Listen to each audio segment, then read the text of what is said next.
I hope that we will confirm Janet Yellen later today. I come to the floor for a few minutes to do as I have done most weeks since the failure of this Senate to pass common sense gun legislation in the spring of 2013, to talk about the number of Americans who have lost their lives due to gun violence.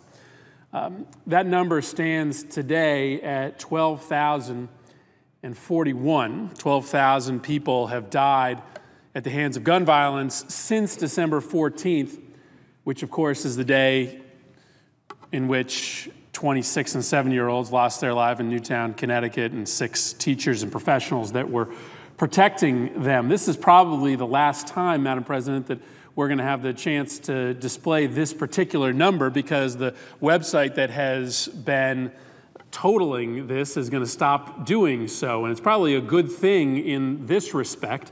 Once that one became a crooked number, we weren't going to really have any room on this poster any longer. And at some point in the middle of next year, the one would click up to a 2. We'd be over 20,000 people killed due to guns. And frankly, Madam President, this doesn't even count the suicides. This is just the people who have died as a result of gun homicides. And the number just goes up and up and up at a rate that's hard to comprehend. And so I want to just talk for a few minutes about just a few of the representative victims that we have seen across the country in the last year that make up just a small subset of the 12,000 people, in a hope that maybe one of these days it will inspire this place to action. I was at the swearing in of the new mayor of New Haven on New Year's Day. Toni Harp is the first female mayor of New Haven, the 50th mayor of New Haven. She will inherit a city that is being absolutely ravaged by gun violence. 20 gun homicides in the last year, 67 shootings, and they all hurt. Each one of them hurt, but the last one was particularly devastating. Javier Martinez died on December 28th, 2013. Javier attended a local high school that was focused on learning about the environment and protecting the environment, Common Ground High School. And he was described as one of the most outstanding participants in the 20-year history of a program that was put on through that school, whereby kids spent part of their summer out in Block Island, a little island in between Connecticut and Rhode Island, whereby they worked to eliminate invasive species and spread the environmental gospel to visitors to that small island. He was beloved by his family and by his friends. He was thinking of becoming an arborist or an environmental scientist. His community, in particular his pretty sleepy neighborhood in which this shooting happened, has been absolutely torn apart through the loss of Javier. Bebo, he was called by his grandparents. But he's one of 20 people in New Haven, Connecticut that were lost. 12 of the 20 were under 30 years old. 11 of them were men. 17 of them were African American. That's the story in New Haven. It's young African American males who are dying almost every week, part of the 12,041. Just a couple months earlier, John Allen Reed died due to a gunshot wound in Texas. Now, what makes John Allen Reed exceptional is that he was 5 years old, and he is one of dozens of accidental gun deaths that are happening all across this country.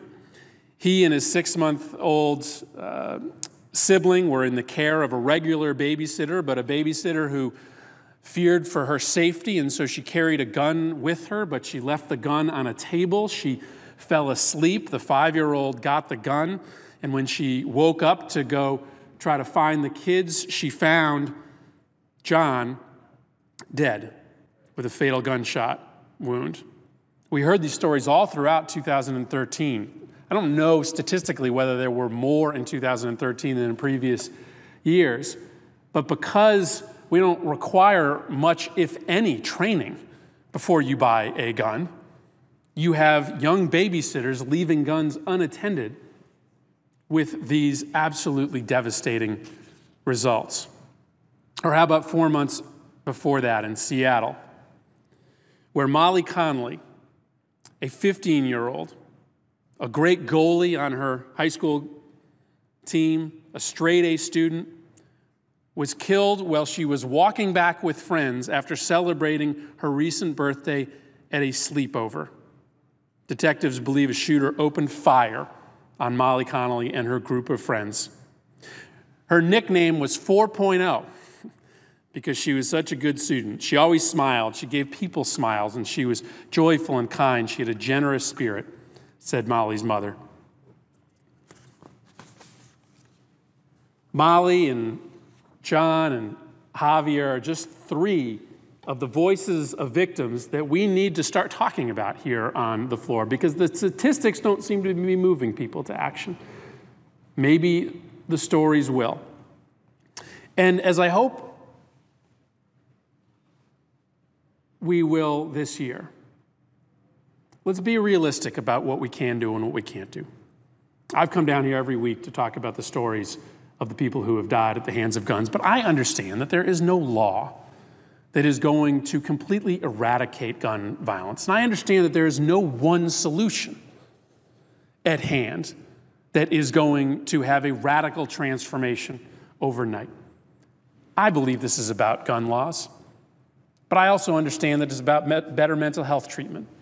I also understand that it's about a culture of violence. I also understand that it's about a sense of hopelessness that a lot of kids feel in poor neighborhoods that lead them to violence as a way of solving common everyday disputes. And so I'm ready on the floor of the Senate to have a real, sober, dispassionate argument about what we can do together this year to try to make sure that this number in 2014 is just a little bit lower than it was in 2013.